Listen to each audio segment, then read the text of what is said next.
Hello बच्चों, this is Diwakar and welcome to इजोटी science. और आज हम बात करेंगे ह्यूमन एक्सक्रीटरी सिस्टम की। इसको बहुत डेप्थ में जाकर के सीखेंगे और समझेंगे। तो let's get excretion in human beings. उसके बाद हम देखेंगे एक्सक्रीटरी सिस्टम कैसे फंक्शन करता है। ठीक है, तो एक्सक्रीशन क्या होता है इसको आप समझिए थोड़ा।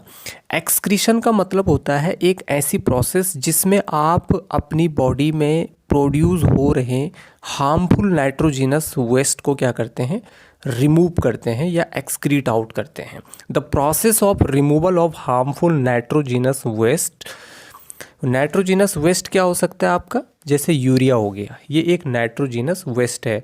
सॉल्ट हो गया, इस तरीके से, ठीक है ना, फ्रॉम द बॉडी। तो बॉडी से जो नाइट्रोजिनस वेस्ट होते हैं, चाहे यूरिया हो गया, चाहे सॉल्ट हो गया, या अदर जितने भी वेस्ट होते हैं, इनको बॉडी से एक्सक्रीट आउट करने की जो प्रोसेस है उसको हम कहते हैं एक्सक्रीशन। सिंपल है। अब यहाँ पर देखते हैं एक्सक्रीटरी ऑर्गन्स। बेसिकली आपको क्या बताया जाता है कि आपकी जो किडनीज हैं वो केवल एक्सक्रीटरी ऑर्गन्स होती हैं, लेकिन ऐसा नहीं है। आपकी बॉडी में ये सारे क्या होते हैं, एक्सक्रीटरी ऑर्गन्स होते हैं। किडनीज होती हैं जो यूरिया को एक्सक्रीट आउट करती है, यूरिन को एक्सक्रीट आउट करती है। लंग्स जो होती है ये कार्बन डाइऑक्साइड को, या जो हमारी बॉडी में कभी कभी खांसी जुकाम होता है तो बलगम जब बनता है तो उसको एक्सक्रीट आउट करने का काम करता है। लीवर मतलब एक्सेल आउट।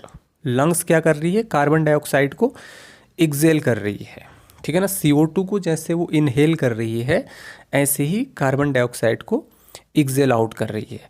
लीवर क्या कर रहा है, अमोनिया, जो हमारी बॉडी में अमोनिया प्रोड्यूस हो रहा है, जो कि एक बहुत बहुत बहुत ज़्यादा डेंजरस सब्सटेंस होता है हमारी बॉडी के लिए। इस अमोनिया को ये यूरिया में कन्वर्ट कर देता है और इस यूरिया को फिर किडनी के पास भेज देता है, और फिर किडनी ब्लड में से इस यूरिया को फिल्टर करती है और उसके बाद बॉडी से रिमूव करती है। ठीक है, अगर ये यूरिया टाइम पर हमारे ब्लड से, हमारी बॉडी से रिमूव नहीं होगा तो ये दोबारा अमोनिया में कन्वर्ट हो जाता है, ठीक है, जो हमारे लिए ख़तरनाक हो सकता है। इसलिए बोलते हैं टॉयलेट को ज़्यादा देर तक हमें रोकना नहीं चाहिए। या जब कहीं पर एक जगह में बाहर आप देखते होंगे कि जहाँ पे लोग पेशाब वगैरह करते हैं, टॉयलेट करते हैं, तो वहाँ पे क्या होता है कि एक टाइम के बाद स्मेल आने लगती है। वो स्मेल किसकी वजह से आती है, अमोनिया की वजह से आती है। वो जमने लगता है उस पर, ठीक है ना। तो ये अमोनिया जो है ये एक बहुत डेंजरस सब्सटेंस होता है हमारी बॉडी के लिए, जिसको लीवर क्या करता है, यूरिया में कन्वर्ट करके किडनी के पास भेज देता है। ठीक है, तो ये भी एक एक्सक्रीटरी ऑर्गन हो गया। स्किन में होती हैं स्वीट ग्लैंड। स्किन में क्या होती है, स्वेट ग्लैंड्स होती हैं, जो पसीने को क्या करते हैं, हमारी बॉडी से एक्सक्रीट आउट करती है, बाहर करती है, ठीक है ना, जो हमारी स्किन में होती है। तो हमारी बॉडी से देखा जाए तो बहुत सारे पार्ट्स से क्या हो रहा है, गंदगी बाहर आ रही है, तो वो एक तरह से एक्सक्रीशन हो रहा है, ठीक है ना। तो ये आपके एक्सक्रीटरी ऑर्गन हो गए। इसमें एक लार्ज इंटेस्टाइन को भी ले लीजिए, वो एक डाइजेस्टिव सिस्टम का पार्ट है, लेकिन वो एक्सक्रीटरी ऑर्गन भी है, क्योंकि वो अनएब्जॉर्ब फूड को क्या करता है, हमारी बॉडी से रिमूव करने में हेल्प करता है, ठीक है। उसके बाद हम देखेंगे excretory system. Human excretory system कैसे काम करता है। तो सबसे पहले आपको ये समझना है कि जो ह्यूमन एक्सक्रीटरी सिस्टम है ये कितने पार्ट्स का बना होता है। इसमें 2 किडनीज होती हैं जो कि बीन शेप्ड होती हैं, ठीक है ना, सेम के दाने के जितने आकार की होती है। इसके ऊपर ये दिख रही है आपको 2 छोटी छोटी टोपी, ये क्या है, ये हैं आपकी ग्लैंड्स। इनको कहते हैं एड्रिनल ग्लैंड्स, जो दोनों किडनीज के ऊपर होती है। अच्छा, आप यहाँ पर एक चीज़ नोटिस कर रहे हैं, जो राइट वाली किडनी है, यानी ये वाली, ये थोड़ा नीचे की तरफ है और ये थोड़ा ऊपर की तरफ है। तो ये लीवर के नीचे होती है, लीवर के प्रेशर से थोड़ा ये नीचे आ जाती है, इसीलिए ये नीचे की तरफ होती है, ठीक है ना। एब्डोमिनल कैविटी में हमारी जो किडनी होती है वो लोकेटेड होती है, ठीक है। अब यहाँ पर यूरेटर्स होता है, इसमें देख लीजिए आप, यूरेटर्स, 2 यूरेटर्स होते हैं, एक ये हो गया, एक ये हो गया। यूरिनरी ब्लैडर होता है जिसमें यूरिन स्टोर होता है, ये रेड वाला पार्ट जो आपको दिख रहा है।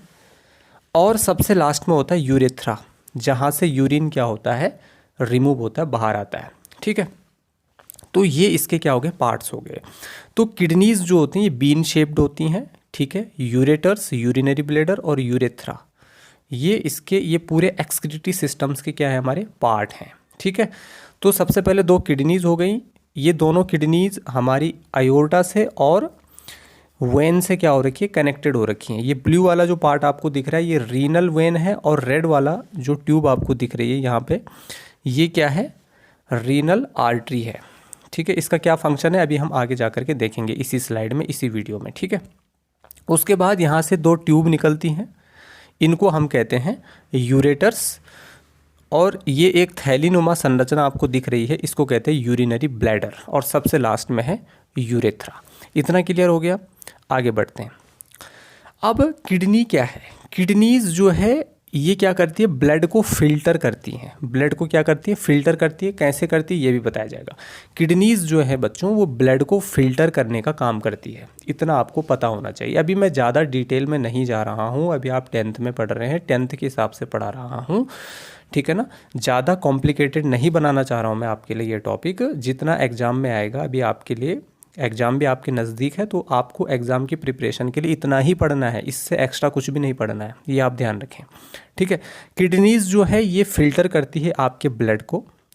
उसके बाद ब्लड चला गया आपकी बॉडी में, और उसमें जो यूरिन है वो कहाँ आता है, आपके यूरेटर्स में। यूरेटर क्या करता है, उस यूरिन को किडनी से ड्रेन आउट करता है, नीचे की तरफ लाता है, खींचता है। ठीक है ना, तो यूरेटर्स में जब वो ब्लड आता है तो वो कहाँ जाता है, फिर आपकी यूरिनरी ब्लैडर में जाता है, जहाँ पर यूरिन क्या होता है, स्टोर होता है, जमा होता है। और जब हमको फील होने लगता है कि अब हमको इसको बॉडी से एक्सक्रीट आउट करना है, तो हम टाइम टू टाइम उसको बाहर निकालते रहते हैं।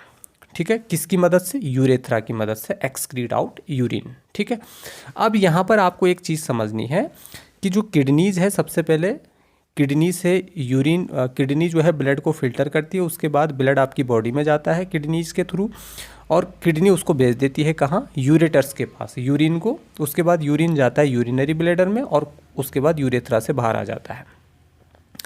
अब यहाँ पर देखिए, किडनी जो है इसकी कुछ फिल्ट्रेशन यूनिट्स होती हैं, जिनको कहते हैं नेफ्रॉन्स। एक किडनी के अंदर ना 8 लाख to 10 लाख क्या होती हैं, नेफ्रॉन होती हैं। 8 लाख से 10 लाख तक नेफ्रॉन होते हैं। अब आप समझ सकते हैं कितनी छोटी होती होंगी ये, माइक्रोस्कोप की मदद से इनको देखा जाता है। ठीक है ना, तो किडनी की जो फिल्ट्रेशन यूनिट्स होती हैं उनको क्या कहा जाता है, नेफ्रॉन्स कहा जाता है। क्या कहा जाता है, नेफ्रॉन्स कहा जाता है। इस तरीके से एक नेफ्रॉन का स्ट्रक्चर होता है जब हम उसको मैग्नीफाई करके देखते हैं। तो उससे पहले हम इसको समझ लेते हैं थोड़ा। ये यहाँ पर एक्सक्रीटरी सिस्टम है आपका पूरा, किडनीज इसके मुख्य भाग हैं, मेन पार्ट इसके क्या है, आपकी दोनों किडनीज। ठीक है ना, ये आपकी राइट किडनी है और ये आपकी लेफ्ट किडनी है। ठीक है ना, राइट किडनी लेफ्ट किडनी से थोड़ा नीचे होती है लीवर के प्रेशर से, और जो राइट किडनी होती है थोड़ा ऊपर होती है। एब्डोमिनल कैविटी में किडनी क्या होती है, लोकेटेड होती है। ठीक है, अब यहाँ पर जो ये रेड वाला आपको दिख रहा है, ये रेड वाला पार्ट, इसको कहते हैं अयोर्टा।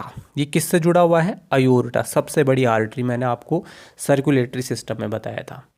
और ये जो ब्लू कलर की ट्यूब दिख रही है आपको, इसको कहते हैं जी वेना कावा, सबसे बड़ी वेन। क्या कहते हैं इसको, वेना कावा। जो अयोर्टा होती है ये रीनल आर्टरी से जुड़ा होता है। रीनल वर्ड का मतलब किडनी ही होता है। जहाँ पर भी आपको साइंस में रीनल दिख जाए उसका सीधा रिलेशन किससे है, किडनी से है। क्लियर है आपको इतना, ठीक है।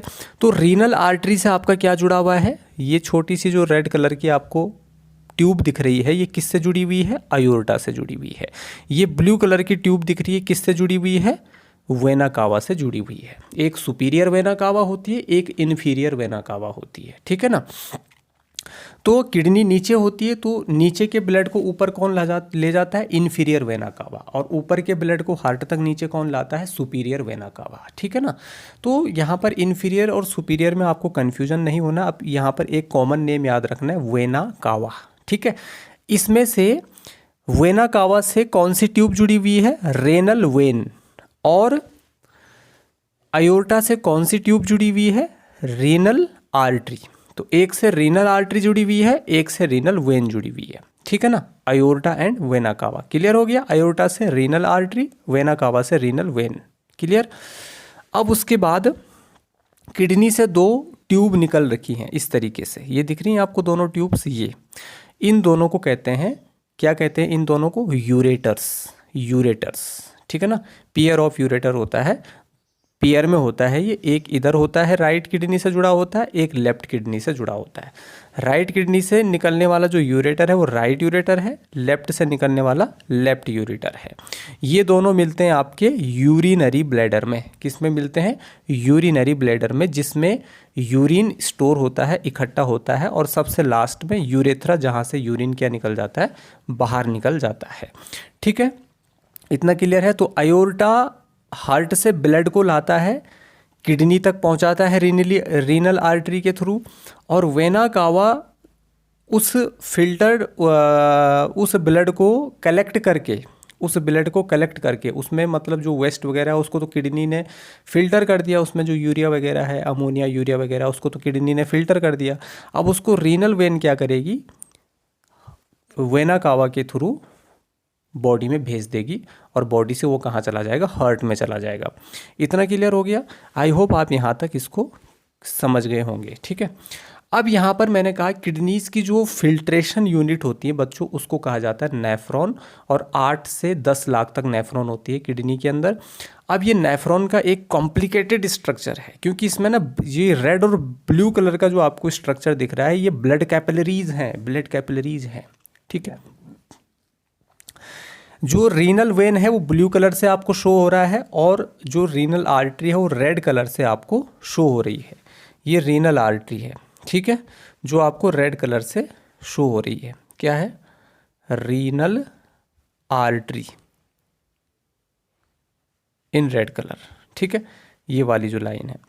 तो यहाँ पे मैंने आपको कहा कि जो नेफ्रॉन है वो फिल्ट्रेशन यूनिट होती हैं, मतलब वो ब्लड को कहीं ना कहीं फिल्टर कर रही हैं। Nephrons are filtration units of kidneys. These units consist of a tube. ये एक ट्यूब से जुड़ी हुई होती है, जिसमें एक तरफ की ट्यूब इस वाले पार्ट से जुड़ी हुई है और दूसरी तरफ की ट्यूब इस वाले पार्ट से जुड़ी हुई है, और बीच में ये इस तरीके से उलझी हुई आपको लग रही होगी। तो जो इधर वाला पार्ट है वो डक्ट है, और जो इधर वाला गोल वाला पार्ट आपको दिख रहा है इसको कहते हैं बोमेन्स कैप्सूल। क्या कहते हैं इसको? बोमेन कैप्सूल्स कहते हैं। तो ये ट्यूबुलर पार्ट जो है, ट्यूबुलर पार्ट हो गया, ये ट्यूबुलर पार्ट बोमेन कैप्सूल और डक्ट से कनेक्टेड है। Consist of a tube which is connected to a duct and a cup shaped structure, and this cup shaped structure is called Bowman's capsule। ठीक है, जो blood को filter करने का काम कर रहा है। क्या कर रहा है? ब्लड को फिल्टर करने का काम कर रहा है।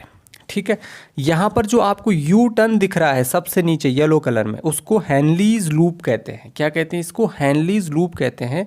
और ये reabsorption of glucose and amino acids and water में क्या करता है? हेल्प करता है, रीअब्जॉर्ब करता है, और उसके बाद उसको किसको दे देता है? रीनल वेन को दे देता है, और रीनल वेन उसको ब्लड में भेज देती है, क्योंकि वो हमारे लिए यूजफुल सब्सटेंसेस होते हैं। कुछ जब किडनी ब्लड को फिल्टर करती है ना, तो फिल्टर करके वो ब्लड को तो बॉडी में भेज देती है, यूरिन को नीचे भेज देती है।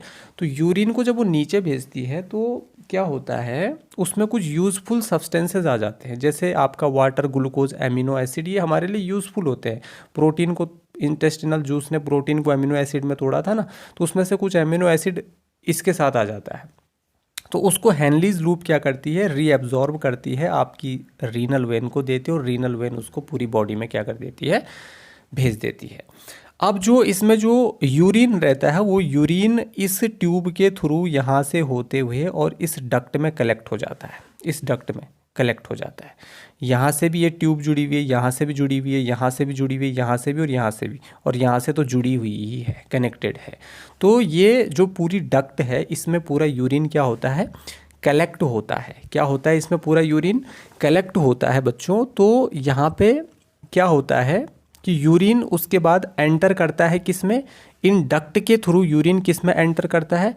ये जो आपको डक्ट दिख रही हैं, ये जो डक्ट आपको दिख रही हैं, इनके थ्रू यूरिन किस में जाता है? इनके थ्रू यूरिन जाता है आपके इस यूरेटर्स में, इन यूरेटर्स में एंटर करता है। किसके थ्रू? डक्ट के थ्रू। ठीक है ना। और यूरेटर के बाद ये कुछ टाइम तक इसमें स्टोर रहता है, और जब आपको फील होता है कि मुझे जो है कि यूरिन आ रहा है, तो उस यूरिन को फिर आप यूरेथ्रा के थ्रू क्या कर देते हैं? यूरेथ्रा के थ्रू क्या कर देते हैं? बॉडी से रिमूव कर देते हो या एक्सक्रीट आउट कर देते हो। ठीक है, तो इस तरीके से यहाँ पर आपका नेफ्रॉन का और एक्सक्रीटरी सिस्टम का, किडनीज का, यूरेटर का, यूरिनरी ब्लैडर का, यूरेथ्रा का, जितने भी पार्ट्स हैं उनका ये फंक्शन होता है और किस तरीके से हमारी बॉडी में एक्सक्रीशन की प्रोसेस पूरी होती है वो आपने आज की वीडियो में समझा। अगर आपको कोई भी डाउट है तो आप कमेंट बॉक्स में मुझे क्वेश्चन कर सकते हैं, क्वेरीज कर सकते हैं, मैं उसका आंसर आपको ज़रूर दूंगा। और यहाँ पर एक्सक्रीशन वाली जो लाइफ प्रोसेस है वो आपकी यहाँ पे कंप्लीट हो जाती है, एक्सक्रीशन इन ह्यूमन बींग्स। इससे पहले वाली जो वीडियोज है इसमें मैंने न्यूट्रिशन हो गया, डाइजेशन हो गया, रेस्पिरेशन हो गया, सर्कुलेशन यानी ट्रांसपोर्टेशन हो गया, ये सारी लाइफ प्रोसेसेस मैंने एक एक वीडियो में अलग अलग पार्ट्स में इन डेप्थ में जाकर विथ डायग्राम और अट्रैक्टिव नोट्स के साथ आपको समझाए हैं। अगर आपने वो वीडियोज़ नहीं देखी हैं तो डिस्क्रिप्शन बॉक्स में उनका लिंक है, वहाँ पर जाकर के आप इसी चैनल पर यानी इजोटी साइंस पे वो सारी वीडियोस लेक्चर एक एक करके देख सकते हैं, अपनी नोट्स बना सकते हैं और एग्ज़ाम की एक बेस्ट से बेस्ट तैयारी कर सकते हैं। ठीक है ना। तो आज के लिए इतना ही रखते हैं, मिलते हैं एक नए चैप्टर के साथ। तब तक के लिए खुश रहिए, मुस्कुराते रहिए और देखते रहिए इजोटी साइंस। Thanks for watching.